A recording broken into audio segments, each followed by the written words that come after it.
Bismillahirrahmanirrahim. Alhamdulillahi wahda. Wassalatu wassalamu ala man la nabiyya ba'da wa ala alihi wa sahbihi wa man wala. Sa mga sandaling ito,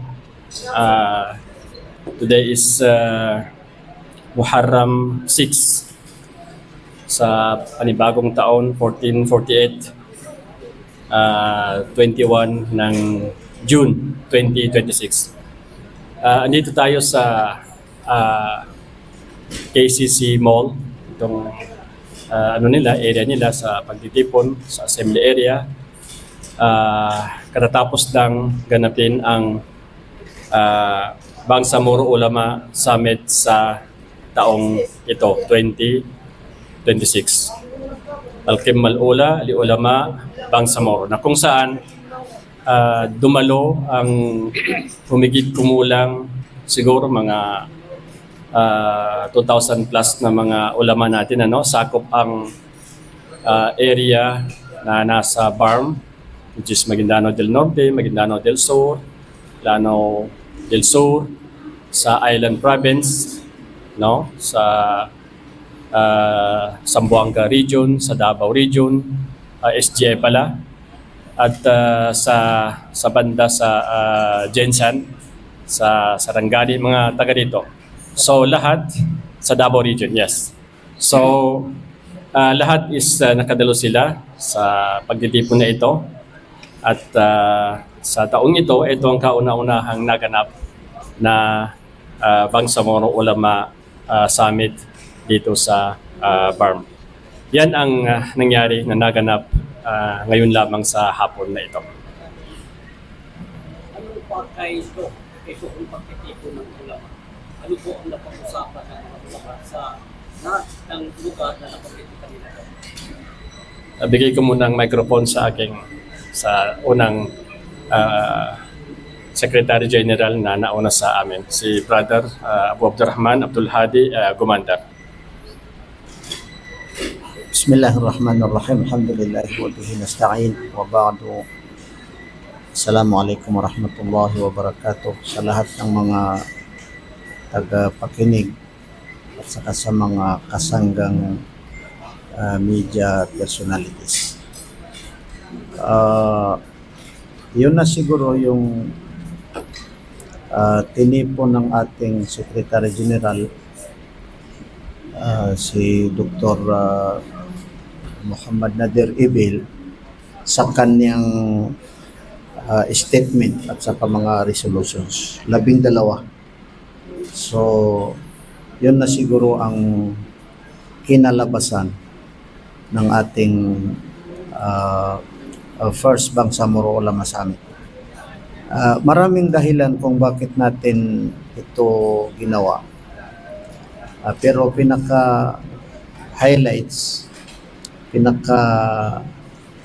naka-udyok sa atin ay lahat ng mga Bangsamoro ay naghihintay sa matagal na panahon kung saan na ang iisang salita at saka napagkakasunduan ng mga ulama. Maraming nagsasalita ng mga ulama at saka maraming mga issues, pero para bagang mga individual ito nga.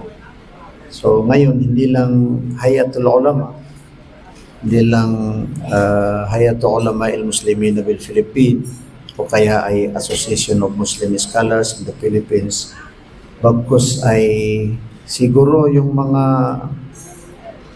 iba't ibang organisasyon ng mga ulama na nakarating ngayon, humigit kumulang sa mga 10. Bukod sa ating mga branch offices sa loob ng BARM at saka sa buong Pilipinas. I mean, branch offices na under sa Hayatul Ulama al-Muslimin bil Philippines.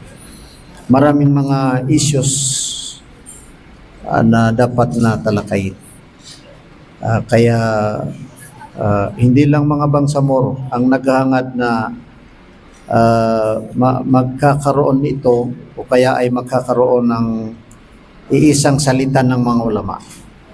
Pati yung mga leaders natin, madalas naririnig natin sa kanila na kung ano ang sabihin ng mga ulama, kung ano ang sasabihin ng Hayat Ulama al-Muslimin bil Philippines, kung ano ang sasabihin ng Darul Ifta.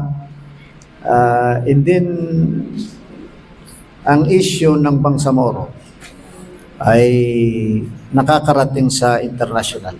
Pati yung mga mga supporters o kaya ay mga kapatid natin ng mga Bangsamoro sa iba yung dagat, pati yung mga Arabo, ay para bagang iniintay nila kung saan na ang mga ulama. Madalas naririnig natin ang katanungan na ay nal ulama, asan ng mga ulama. Kaya napagkasunduan ng inyong mga kapatid na mga ulama, maging sa hanay ng Hayat Ulama al-Muslimin bil Philippines at saka sa iba pang mga organisasyon ng mga ulama na magtatag nitong kauna-unahang Bangsamoro Summit ng mga ulama para tugunan ang panawagan nila at saka ikangay may pakita natin yung pagkakaisa ng mga ulama. Alhamdulillah. May dagdag ko na rin na Sheikh, ilang libo ba yung dumalo as of now dito po sa kaganapan na ito? Ilang libo po naman po sila? Si Brother Ahmad Sumilalaw.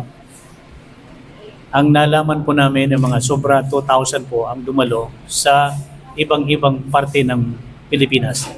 Sa inside the barn, outside the barn, nandun na lahat yun. Marami pa rin mga ibang mga ulama na hindi pa dumating. Na ano lang yun ng mga na hindi lahat na madalo dahil wala tayong lugar na paglagyan sa kanila. Ang dami pa na hindi pa dumalo at gusto nilang dumalo. Yan po. First, Bangsamoro ulama sa amin. Ibig sabihin ko nito, Jose, meron pang kasunod.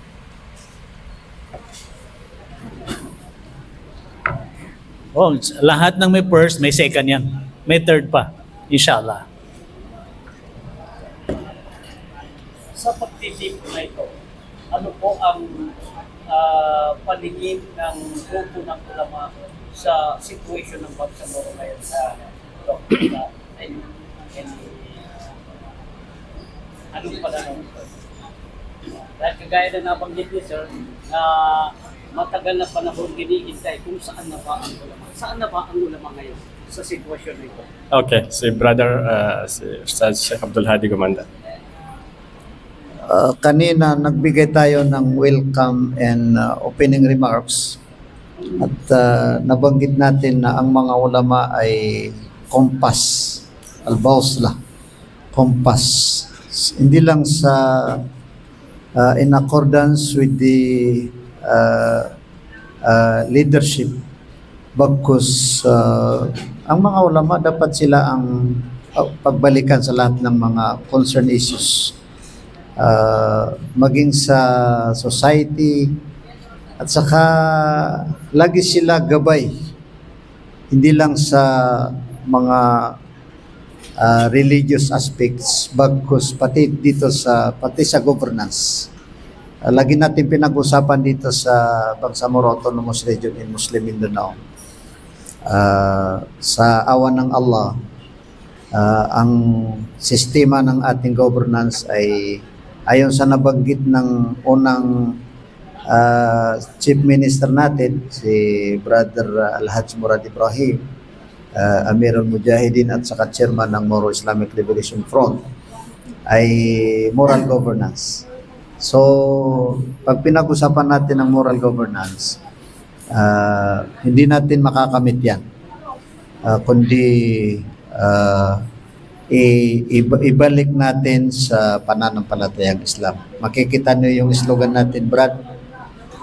Yung slogan natin, wa makhtalaftum fihi min shay'in fa hukmuhu ila Allah.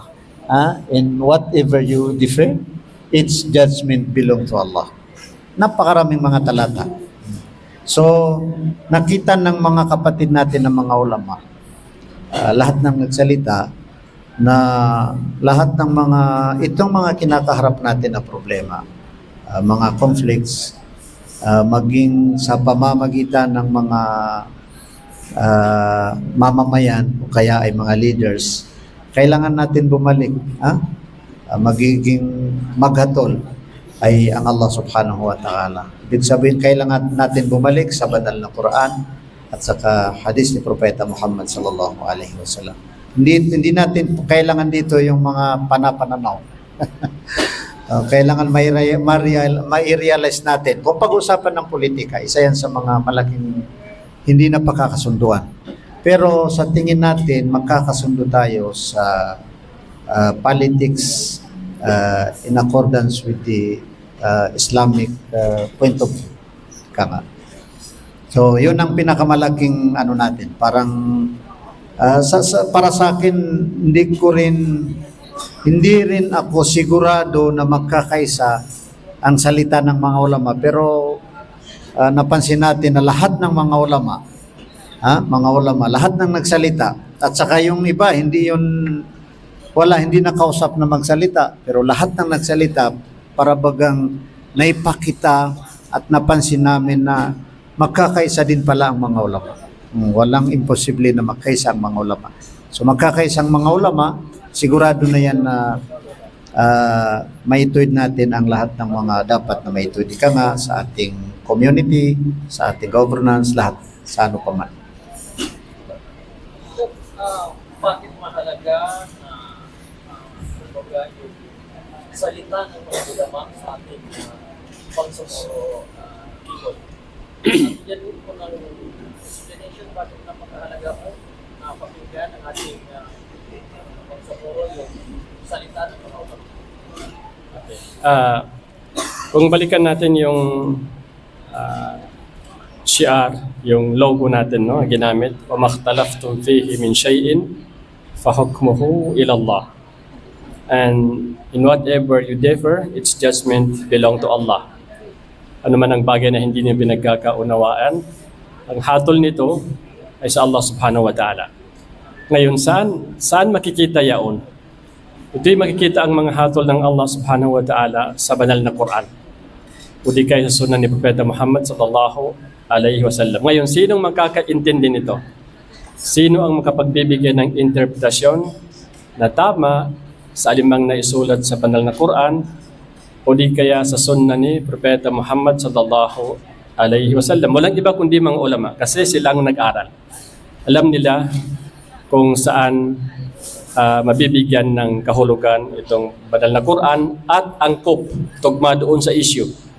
Kasi yan ang minsan na nangyari, yung pagbibigay ng kahulugan sa banal na Quran, tama. Pero pag in-apply doon sa issue, minsan hindi angkop. So minsan doon nagkaroon ng problema.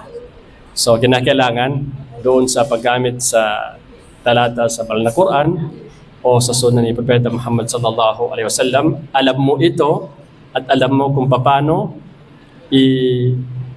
kumbaga ibaba doon sa issue na kinakaharap noong kumbaga panahon na yaon, sa issue na yaon. Kasi pag nagkaiba, baka doon magkaroon ng kalituhan sa mga tao. And in fact, doon sa nabanggit natin na itong politics, which is yan ng medyo may ano dyan, no? Medyo may haka-haka, may mga katanungan dyan. Ito ay napakalinaw sa, kumbaga, kung paano nilinaw sa banal na Quran ang pamamaraan nito. Sa Quran, may isang talata na ang pangalan is Shura, which ibig sabihin consultation. Yan, kabilang sa ano? Sa Shura. Itong talata nito sa Shura, na kung saan consultation, which is kabilang sa fundamentals ng isang leader bago siya maging pinuno is ikukonsulta niya sa mga ano. Banal na Quran, isang talata. Pangalan na. Isang sura after chapter na. Oo. So parang ganon. And then ang Quran nagbigay ng mga halimbawa ng mga namumuno, maging mabuti man or masama ang kanilang pamumuno. Ang pinakamataas na leader na pinuno, propeta na, hari pa, si Nabi Allah Sulaiman. So binigay ng Quran ang halimbawa dito kung paano siya namuno. Si Talut na ginawa ng Allah Subhanahu wa Ta'ala na kung saan nasa kanyang kapangyarihan para mamamahala. So nabanggit doon kung paano namahala ito, which is kabilang yaon sa kung sa politika kasi pamamahala ito eh. So ando doon lahat ang katangian kung paano mamamahala sa mga taong nasasakupan. Yan kung gaano kaimportante ang salita, ang point of view, ang mga kuro-kuro ng mga ulama sapagkat minsan sila ang mas nakakaintindi, nakakaunawa sa kung ano ang nilalaman ng nasa banal na Quran at nasa hadith ni Propeta Muhammad sallallahu alaihi wasallam sa mga aklat na isinulat ng ating mga Islamic scholars tulad ng mga aklat na as-siyasa, as-syar'iyya. Lahat noon, siguro naman mas higit kami ang nakakaunawa doon sapagkat ang pagsulat dito is purely Arabic, which is yun ang aming pinag-aaralan. Baka may dagdag si Brother Ahmad Sumilalo. Yun ang sinabi ni Doc na yon. Kaya bakit, yung tanong na bakit po kailangan sa ngayon na yung mga voice ng mga ulama. Kasi unang-una, yung marami nagsalita kanina, sabi nila, al-ulama warasatul anbiya. Ito yung nakapag-inherit sa mga nabi, mga propeta, ay yung mga ulama. Yung sabi ni Doc kanina, na sila dahil mga ulama, sila yung nag-aral ng Arabic na para yun ang dahilan para may tinanong sinasabi sa Quran. Kasi ang Quran, pagsulat yan ay Arabic. At ang hadith ng propeta ay Arabic din. Kaya kailangan po yung magpagsalita yung mga ulama kung ano ang nilalaman ng Quran, anong nasabi ng Quran, anong guide ng Quran para doon sa mga situation, mga pangyayari. Yun po, kaya kailangan ng mga ulama. Si Brother Abdul Hadi may dagdag. Yung tanong na bakit kailangan ng mga ulama, isa pang talata ng Allah subhanahu wa ta'ala bukod sa itong islogan natin sa Surah An-Nisa, kung di ako nagkakamali, verse 59. Kanina nababanggit din at nabanggit sa ating statement. Sabi ng Allah subhanahu wa ta'ala, Ya ayyuhalladhina amanu atii'u Allah wa atii'u ar-rasula wa ulil amri minkum. Sundin niyo ang Allah, sundin niyo ang sugo ng Allah at ang mga ulil amri minkum.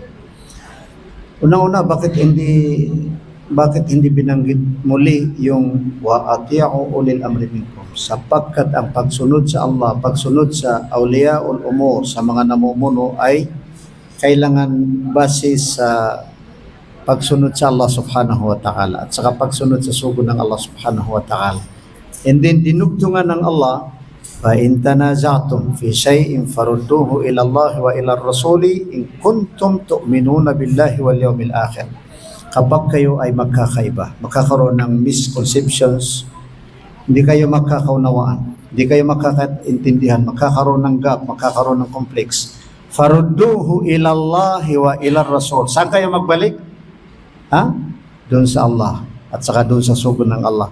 Sino ang nakakaalam sa mga kung ano ang sa Allah, sa banal na Quran, sa Sunnah, sa kay Propeta Muhammad sallallahu alaihi wasallam, kundi ang mga ulama. In kuntum tu'minuna billahi wal yawmil akhir, kapag kayo ay nananampalataya sa Allah at saka sa kabilang araw. Sa madaling salita, ibig sabihin, kailangan pa rin natin isa sa mga solusyon sa lahat ng mga hindi pagkakaunawaan, ang lakasan ang pananampalataya. At saka pananampalataya sa Allah, pananampalataya sa kabilang araw. Kaninong role itong para lakasan ang pananampalataya sa Allah, lakasan ang pananampalataya sa kabilang araw? Di mga ulama. Mga ulama. So, hindi talaga sa tingin natin lahat ng mga kinakaharap natin na problema na ikangay dumapo sa itong fitna na dumapo sa atin ng mga bangsamoro, lalong-lalo na dahil nagkaroon tayo marami mang causes ng pagkakaroon ng problema o kaya ay fitna. Kabilang sa causes nito dahil nagkaroon tayo ng gobyerno. Nagkaroon tayo ng gobyerno, gumanda yung na mayroong sa mga posisyon. Kanina sa nabanggit niya yung kabuhayan. Kabuhayan. So paano natin ito sugpuin? di palakasin ng pananampalataya. Palakasin ng pananampalataya. So sino ang magtrabaho para palakasin ang pananampalataya? Hindi lang mga mamamayan o mga residente, bagkus pati yung mga namumuno sa atin, mga ulama. Kaya isa sa mga panawagan natin kanina at saka nabanggit, naging kasama sa resolution natin, 11 yun o 12, yung magtatag tayo ng albitana salihah. Ikalabing isa. Sana inshallah pag makapost na itong statement natin ay lahat ng mga kasamang media ay makatulong para paano. So nabanggit doon na kahit sinong magiging chief minister at saka pati yung mga local governments kailangan na mayroon silang mga ulama na parang parabagang mga advices nila. Yung mga ulama na pwede mag-advise, yung mga ulama na pagdating sa pag-advise ay hindi dahil siya ay loyal sa isang namumuno. Hindi dahil siya ay loyal sa namumuno. So marahil minsan mag-advise batay sa gusto ng namumuno. Kung ano ang advice ng Quran, kung ano ang advice ni Sunnah ni Propeta Muhammad sallallahu alaihi wasallam, yun ang pinakagusto natin. Sa Allah. At saka para sa Allah subhanahu wa ta'ala. Yun ang pinakagusto natin. Inshallah. So, mayroon lamang po kami linawin dito dahil ang ulama sa social media hindi rin nakaligtas na binabatikos na umano'y grupo ng ulama versus ulama ang nagbabangayan. Ano po ang reaction po ng Hayatul Ulama o yung samahan ulama? Yung sa last na statement natin. Siguro yun dun sa statement natin yun na kailangan po yung normal yan, halimbawa diyan sa ulama, versus ulama, depende yan sa mga Islamic thought. Kung saan sila, yun magkakaiba. Kasi ang ibig sabihin, hindi sila, ang mga ulama, hindi po sila nakakaiba doon sa root ng mga verses na yon. Doon sila nagkakahiwalay ng pagkakintindi sa mga branches. Sa lahat po ng ulama, ang sinasabi ng ganito ay nagkakaisa sila ron. Ngunit kung i-interpret nila yung verse na yon, nagkakaiba. Doon nakikita ng may ibang tao, nagkakabangayan mga ulama. Sa titendang din ng mga sa Islamic thoughts, na sa Arabatul Majahid, makakaiba ang salita nila ganito. Ngunit ang titingnan mo at hanapin mo kung ano ba yung root word yon, ay isang bagay lang na nagkakaisa rin sila ron. Doon sa kanyang pa-interpretation, diyan sila nagkakabangayan. So, ibig nito, Chef, maaaring bagitin natin na doon sa recipient ng information nagkakaroon ng problema. Pero since hindi nila alam yung karamihan, hindi naman lahat. Pero karamihan, hindi nila alam kung paano yung connection yung pagkakaliwa-liwalay na yun na binabagit nyo. Pwedeng ganun mangyari. Depende doon sa interpret at saka yung pagtanggap ng ano doon. Tulad din sa media. Ang inipahayag ng media ay ganito. Ngunit yung mga receiver, iba yung pagkaintindi. Ganun din yun. Tapos binalita na doon sa isa, iba na. Kaya nagiging marites na yun. Kaya kung sakalang kailang tandaan din, ano yung tama nung root word, ano pinanggalingan ng word na yon para pag galing dito hanggang magda-transfer ang ilang transfer yon, ay isa pa rin ang masasabi niya. Karamihan na yan. Kahit saan man titingnan yan. Kung halita tulad nito, magkakaisa tayo ngayon. Paglabas yan, iba na yung masabi ng ibang tao niyan. Kasi doon sa interpretation, magkakaiba. Connected pa rin dito sa katanungan na to, mga Sheikh. Ano yung maging payo ninyo doon sa mga remote areas, especially yung walang mga access sa social media, kung ano lang yung nire-release sa kanila, hindi na lang pa rin wala. Ano po mga payo? Kaya ang payo din yan sa dati na yon na meron din mga tarbiya, mga da'wa, kailangan po magkaroon doon sa every rural area na makapagturo ng Islamic knowledge doon. Kasi hindi lahat yan meron din naabutan ng mga Facebook, mga social media, hindi. Sana po isang tao na nakapag-aral ng mabuti, alam niya yung tama doon sa sinabi ng Quran sa Hadith na makaabot doon sa isa yung sa challenges po sa Bangsamoro. Sana po magkakaroon tayo ng mula rito sa city hanggang doon sa sulok-sulok na mga area na hindi po na nararating ng mga social media po. Pero ang grupo ng mga ulama and farm, including outside the farm, sabi natin may plano na mga i-fulfill yung gap na yan ever since ngayon na nababanggit na ninyo, na-identify na isa yung gap. Bari bang ma-check natin na malaman na natin na plano sa baba at ulama o yung ulama sa ulo na solusyonan yung pinapakita. Actually, itong ulama sa BARM, we have so many agencies. Meron tayong agency ng Tarbiyah, meron tayong agency na Da'wah wa Shu'unul Masajid, meron tayong agency nitong Hayatul Ulama, meron pa tayong mga mursyidin. So, I think hanggang baryo, inabot natin. Na-create na ito, matagal na. Kaya nga yun yung sinabi kanina ng ating mahal na wali, sabi nung unang Amir, nung unang leader ng, o di kaya founder ng MILF, si Ustad Salamat Hashim Allah Yarhamu, sabi niya, yung ginagawa, yung trabaho natin, mas nauna kaysa sa information. Kasi yun na nga, nagtrabaho na tayo since noon pa. Imagine that, I think, maliit pa ako, 1981 yata, nag-announce na tayo ng moon sighting. So hinahantay namin noon sa radio station, I think Sautud Da'wal Islamiyah, 1981. Hinahantay namin ang pag-announce ng kauna-unahang Bangsamoro Mufti, si Ustad Sabila. So 81 pa yun. Nasaan ang BARM? Wala pa. Meron tayong Darul Ifta na siyang nag-announce. Yun ang hinihintay namin panahon na ito is doon kami sa Buluan, Maguindano. Hinahantay namin yun after Maghrib na mag-announce siya na nakita ang buwan or hindi pa nakita para mag-start ang fasting. So that's, I remember 1981. So meron na tayong Darul Ifta, meron na tayong Tarbiyah, meron na tayong Da'wah which is ando doon sa mga liblib na area. Alhamdulillah, kailangan lang ma-improve kasi nga medyo umangat ang sitwasyon ngayon, no? So minsan sa social media, di ka na mahirapan pa pumunta doon sa kasi pag may signal, minsan makakaabel yung tao, alam niya kung ano ang sitwasyon sa mga panahon na ito. So, in that case, meron na tayo. Kaya lang kinakailangan ito'y ma-upgrade o di kaya ma-improve nang sa gayon, madali ang pagkuha ng ating mga kasamahan sa mga information na tama mula sa ating mga tunay na scholar sa Islam. Inshallah. Siguro i-grab ko na lang ang pagkakataon. May bago lang ako narinig na mensahe ni Chairman Al-Hajj Murad Ibrahim na kung siya ay magkamali sa pamamalakad ng gobyerno, kasulat ng War Islamic Liberation Front at saka PARN noon, ay hindi siya ang nagkamali, ang mga ulama. Anong reaction ko ni Dito? Okay. Si Brother Abdul Hadi Commander, magsasagot niya.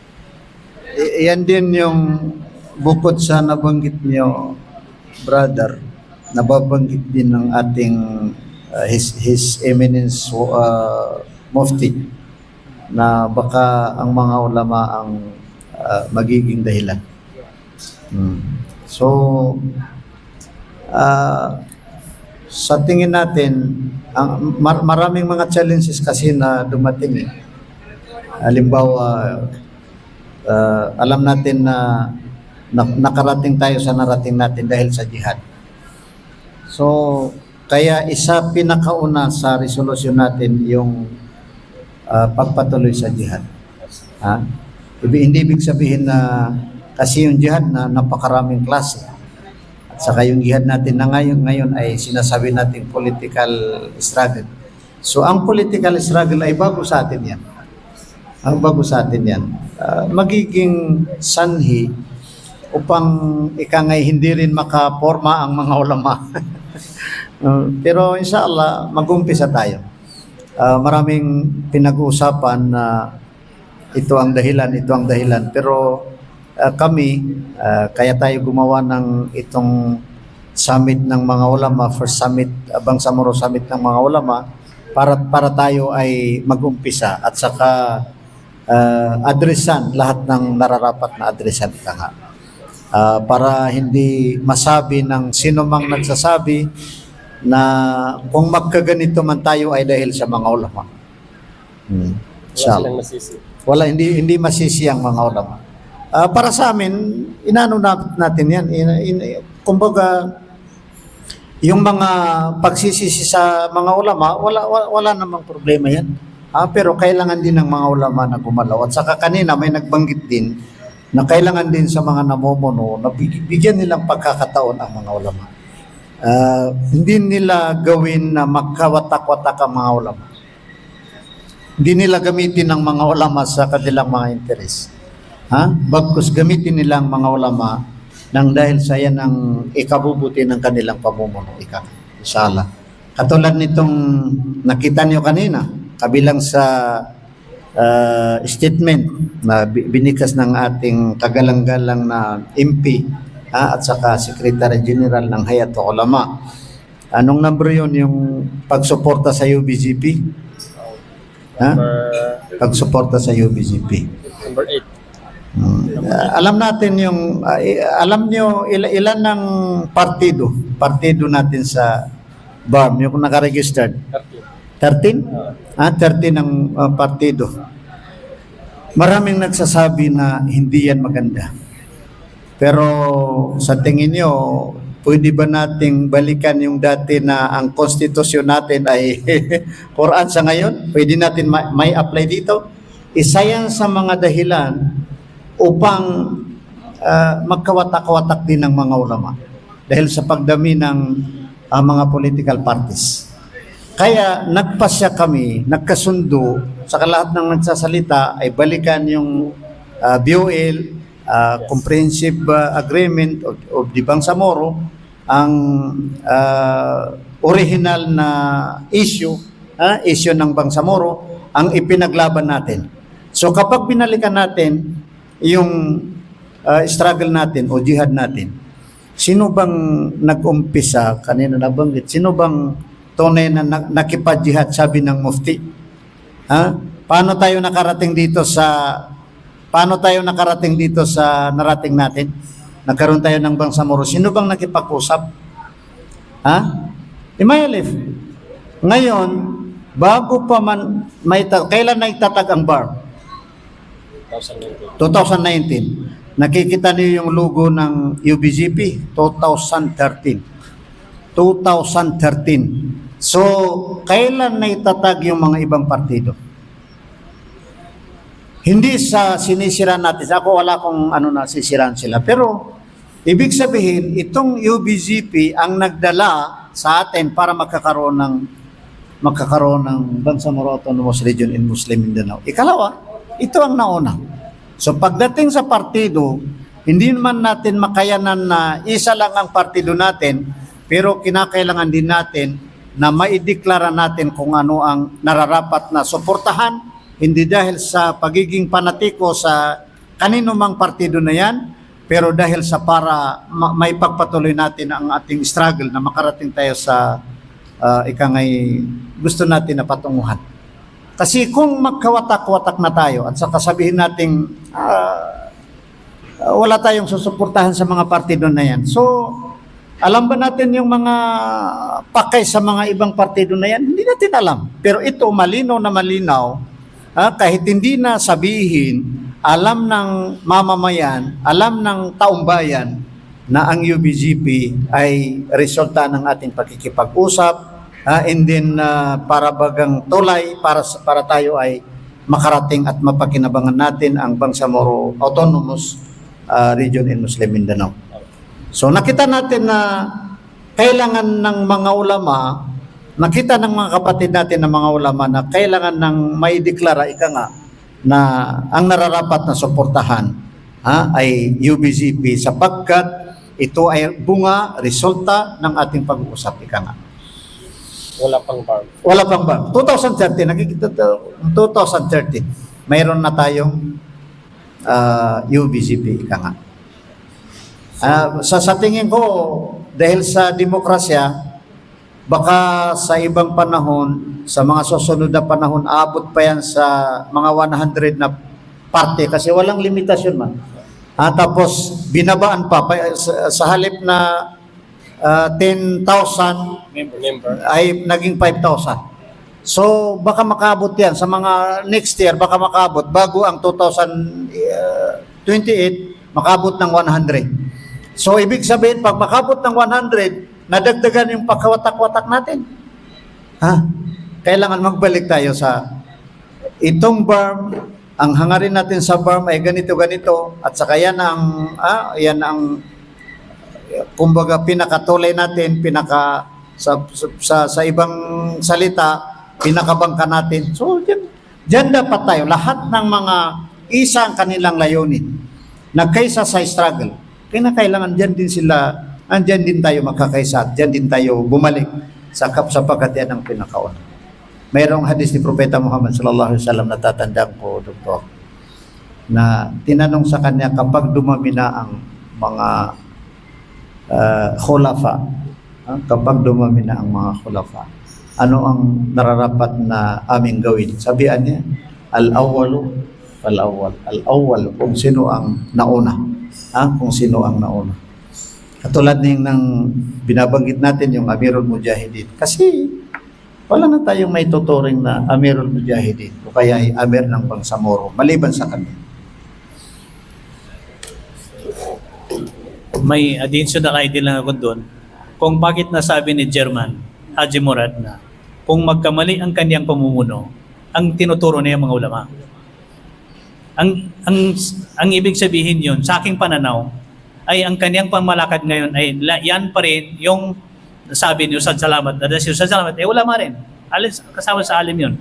Kung sakaling si Chairman Murad na maiba na hindi po sinasabi ng mga ulama, ay Chairman, mali ka na. Ay, doon siya sabi niya, kayong nagkakamali dyan, hindi po ako. Bakit nakita ninyo na nataliwas na ako sa daan, ay bakit niya ako pinagsabihan? Yun ang malaking sign yun na ang kanyang pamumuno ay naayon pa rin doon sa turo ng Islam na tinasabi ng mga ulama. Yun po. So, hindi pa nalihis. Hindi po siya nalihis. Kung sakaling malihis, kailangan po makita ng mga ulama, German, parang nalihis ka na. Doon papasok ang ulama doon. Habang hindi pa napagsabihin, ang ibig sabihin, nasa tamang daan pa rin siya. Tapos na lang siguro. Party words na lang siguro. Dok, ikaw na. Ano daw? Party words na lang. Okay. Okay. Bilang panghuling salita, kami nagpapasalamat sa kanina ng mga kasama natin ng mga ulama na dumalo sa territory ng BARM, pati sa labas. Kasi talagang itong ginawa natin na First Bangsamoro Ulama Summit, how many days nag-prepare tayo dito? Hindi biro maghanda ng ganito karaming mga tao na umabot ng more than 2,000. So, alhamdulillah, meron tayong lugar, pero doon sa mga paghahanda para may tatag, may palakad yung programa naayon sa, kumbaga, alin ang tinakano. Kaya kung akong tatanungin, alhamdulillah, successful itong First Summit Ulama, First Bangsamoro Ulama na ginawa natin. Inshallah, kung may first, baka may second pa, gawaan natin inshallah. Pero ito'y napabilisan lang dahil nga sa kailangan na ang boses ng mga ulama at makapagbigay na sila ng kanilang statement, ang kanilang salita sa mga kasalukuyang issue na kung saan nakikita natin sa laganap sa baba. Kaya yun, kung bakit ito ay napadali natin. Alhamdulillah, so far, successful ang ating ginanap na Ulama Summit.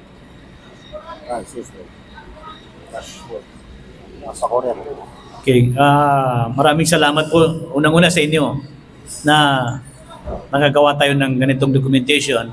Pangalawa, maraming salamat din sa lahat po ng dumalo. Alam niyo, napakalaking challenge yun eh. Kaninang umaga, madaling araw pa, bumuhos ng malakas na ulan. Ako nga, pagdating ko dito, nabigla rin ako, ang daming tao. Sabi ko, sa ganito bang umulan at tumaaraw ba, nandito yung mga ulama? Isang challenge yun na sa puso yun eh. Kaintig sa puso na talagang yung mga tamang ulama na yun, naririto pa rin. Lalo pa kung mapag-usapan yung umpungan, yung MILF. Nandiyan pa rin yung mga ulama sa side ng MILF. Hindi natinag sila sa mga... Hindi sila natitinag. Ano bang mga challenges? Ang lakas ng ulan kanina eh. At pagpasok pa lang dito, hindi na alam saan papasok. Sarado pa din sa entrance. Oh. Sabi sa paikot-ikot sila hanggang makapasok pa rin. Maraming salamat sa kanila at maraming salamat din sa lahat ng dumalo at kayo sa mga media. At dalangin natin sa Allah subhanahu wa ta'ala. Gabayan tayo palagi at ang ating mga leader at tayo po ibibigyan ng nawa at mga gandimpala dito sa mundo hanggang sa kabilang buhay. Hanggang dito lang po. Assalamualaikum warahmatullahi wabarakatuh. Dagdag sa pasasalamat ng mga kapatid natin, ang nakita natin na pinakahuling mensahe, sana itong 12 na nabanggit sa statement saka mga resolution ng mga ulama ay makakarating sa national government. Sana ay makakarating sa kanila. Kasi iba rin kasi kumilos ang mga ulama eh.